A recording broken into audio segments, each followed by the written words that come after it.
If you're going to Germany, you might want to know a few basic phrases to help you get by. And in today's video, I've got my wife here, Anna, who's going to help teach some basic German phrases. Now, by no means are these essential to get around Germany. You can get by either using a translation app or English, you will get by. But these phrases can help make things a little bit easier, and also they will be appreciated. We're going to start off with some basics. So, if I was to come up to you, how would I say hello? Hallo.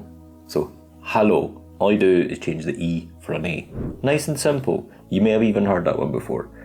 But another more common one would be Guten Tag. Ja, guten Tag. Which, what does that mean? Good day. Good day. Literally. It's very, all around. It's not you need to specify which time of the day. Guten Tag is just a very general one. After you've spent some time with someone, or even if that's just a quick interaction, you sometimes might want to say goodbye to them. So the kind of more formal way of saying goodbye would be Auf Wiedersehen. Auf Wiedersehen, which you may have heard it is one of the kind of more famous German words, or more colloquially known and often between friends and family, you would say Tschüss. Yep. Which is just kind of like bye, see you later, that kind of thing. Yeah. It's nice and simple, super quick, and can be used by anybody. Now, you may have, say, purchased something from a shop, and you want to thank the assistant who helped serve you. You've probably heard of this one before, but how would you say thank you? Danke. Or? Dankeschön. Bingo. They're nice and simple. Why do I feel like I'm on test here? I know, that's what I didn't get that vibe there. I was like, or. But yeah, danke or dankeschön. Dankeschön, I'd probably say is the more, would you say, formal way? Like, kind of more polite way? I don't know. It feels deeper. Yeah. Like vielen Dank. Thank you so much. Yeah. But danke is very tar. Yeah, like cheers. Yeah. Kind of thing. It's that's a good way to put it. It's deeper. It's got more meaning behind it. Like you're putting more feeling to it. Yeah. Yeah. So either one of them will work for you. This next word, there is a bit of a running joke with it because you can use this word for almost anything and you'll get by. But typically, if you want to say like please, Bitte. But bitte could be used for a whole range of things, but we ain't going to go into that for this video, sorry. But yeah, bitte. Very, very useful. It can also mean like, you're welcome. So. Yep. So don't be surprised if they say bitte in a supermarket after you said thank you, and they don't mean please. Yeah. Thank you. Please. Uh-huh. Yeah. It definitely confused me near the start as to why people were saying bitte so often in like kind of basic interactions like in the shops. Speaking of being in the shops, if you're looking for something, how would you grab the attention of one of the, say, shop assistants? Entschuldigung. Yeah. Which might sound a bit complicated, but when you break it down, it's fairly straightforward. Entschuldigung. Yeah. Yeah.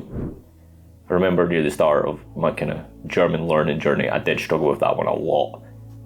Whereas now it's just part of day to day, really. Yeah. I can't think of a different option as well. There's probably one that's easier. But yeah, I have heard people, especially when they like bump into people, they'll be like Entschuldigung, which I don't want, like, it's not really rude, but it's kind of, I don't know, it's a bit like the Danke versus Dankeschön, I feel. Like, it's not as meaningful. Yeah. Like, if you've bumped into someone, you would be like, oh, like, I'm sorry, or like, excuse me, kind of thing, and you would mean it, whereas Entschuldigung is kind of just like, it feels lazy. So...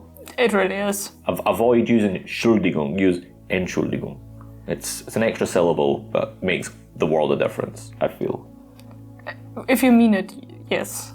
Another way of saying sorry would be... Es tut mir leid. That one's very useful. It's 3 words. Es tut mir leid. That's 4 words. That's 4 words. 4 words. Maths is not our strong point. But yeah, Counting with Anna. I do use this one quite frequently because I feel I need to apologise for my German not being very good. So it's like, es tut mir leid, mein Deutsch ist nicht so gut. I feel I use it a lot. I probably shouldn't, but I feel I do. There is also tut mir leid, but again, I think that's very much along the kind of somewhat lazy route. It works. Like, I wouldn't worry about that one too much. No? Tut mir leid. It's definitely on the lazier side, but you're making the effort of building a sentence, so don't worry about it too much. Now, to make things a little bit easier, if your German's not too strong, you could always just ask the other person if they speak English, which, for remember, is sprechen Sie Englisch. Yeah, that's the formal way, which I would recommend. Yeah. Sprechen Sie Englisch. There are the informal ways of saying it, but if you don't know the person, it's often not the best route to go. So we're just going, throughout probably the rest of this video, we're just going to keep it to the formal ways of saying things, keep these nice and safe. Because you'll be interacting with strangers where they wouldn't be offended per se, especially when they know you're not native. But if you learn it, just learn it the right way for now. Better keep it safe than sorry. Not that anything would go wrong, like people, as you say, would still appreciate it. If they feel comfortable to speak in English, it will make everything so much easier for both parties. Also, don't be surprised if people say a little bit, and then their English is really good. Really good is probably a bit over the top, but decent. Another basic phrase that you could use is when you're out ordering food. So if I was to, the waiter or waitress comes up to me and asks, what would you like? How would I best respond? Ich hätte gerne. And worst case, just point at it. That is true. Ich hätte gerne. Yeah. That will do. Because it's difficult to learn the name for everything, so just pointing at it and having a half sentence will probably get you very far. And realistically, you could probably even just, with it even saying ich hätte gerne, and just point at the thing. Das bitte. That, please. Another word you could use, and it's probably my fondest early memory of learning German. This was like the most German sounding word that I learned near the start, and that was Speisekarte. I don't know why, it just was like, it felt German. You could be die Speisekarte bitte. So that's the menu, please. And if we've finished our food and want to pay the bill, what would we ask? Die Rechnung bitte? Rechnung. Rechnung. That's quite a tricky one. There's probably other ways to saying it, but yeah, that will do. Die Rechnung bitte. There we have bitte, please, Yep. that you've learned before. As you can see, this word is used a lot. So, To make it just a bit nicer. yep. It's kind of like, please. Now, these next sentences, next words will be so useful because you can apply them to anything. The basic phrase is, where is? So that would be, Wo ist? wo ist? And then, say you're looking for the toilet. So that would be, wo ist die Toilette? Yeah. So where is the toilet? Super useful, especially if you're out and about and, well, need the toilet. Then you can also apply that to things like the train station. So it would be, wo ist der Bahnhof? Yeah. The train station. Now you may have noticed there that we went from die Toilette to der Bahnhof. I would not, at the start of your German learning, worry about those die and der and das are known as articles. Don't worry too much about them at the start. They are important, but if you're just going on holiday, want to kind of do a little bit of German speaking, don't worry too much. From my experience, I get the articles wrong all the time. I'm getting there with it, but I get them wrong a lot. People still understand what you're saying. They just might be a bit like, oh, they're new to German kind of thing, but you're making the effort. It's totally understandable. If you went, wo ist das Toilette? They would still get what you mean. Yeah, 100%. So don't stress too much about the articles being used correctly, you'll get there if you want to develop those skills. Now, we've went in, we've had some food, we've come out, we've asked where the toilet is. We're good. But now we're wanting to go into another shop, and we found this t-shirt that we really like. And I bring this t-shirt up to you. You're now the shop assistant. How would I ask how much this costs? Wie viel kostet das? Wie viel kostet das? Yeah. How much does this cost? Yeah. Wie viel kostet das? And then they would say like, I don't know, like 20 euro. They would tell you the price. Next super basic phrase for you is to how to ask someone how they are, which this is probably more of the, I'd say, informal way, I think. 100%. But it's the easier of the bunch. I know we said we were going to stick to the formal, but some of the informals are a bit trickier than the informal. But this would just be Wie geht's, which is kind of just like, how are you? You. Like, how's things? How's tricks? What's going on? That kind of path, shall we say. So, super simple. Wie geht's.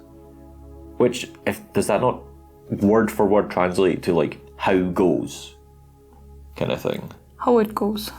How goes it? How goes it, yeah. Now these next ones are very important. You might not need to ever say them, but knowing the words can help in situations.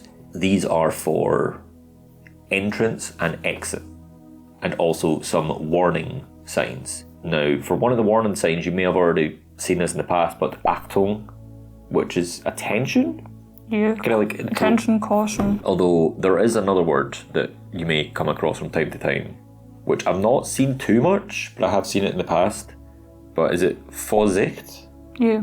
Be careful, basically. Vorsicht.